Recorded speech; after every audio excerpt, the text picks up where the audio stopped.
Comissão Nacional de Eleições, CNE, entrega resultado da eleição Presidente da República, segunda volta eleição presidencial para tribunal recurso.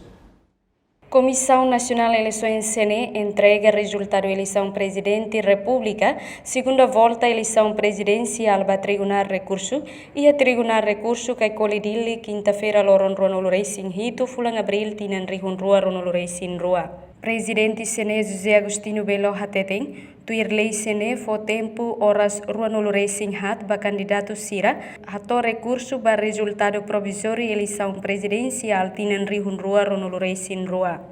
Ter base legal na BIA, que depois do apuramento nacional, e 72 horas, e a me concluir e está elaborada com o tempo legal, 72 horas.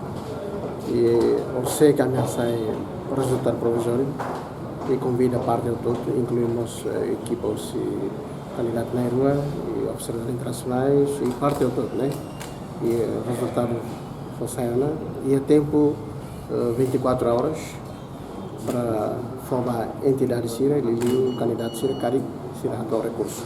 Para que hoje 24 horas liu, lá ainda que rato recurso, significa que sim o resultado, né?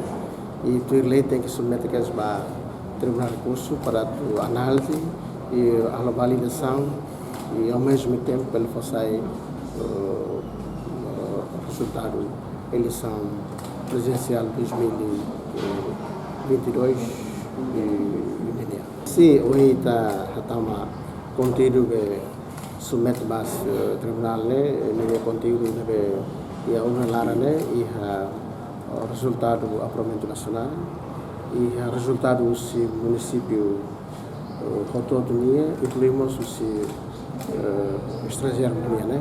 E a entrega outro e apoiamos o USB, né? Informativa para facilitar o tribunal para a decisão.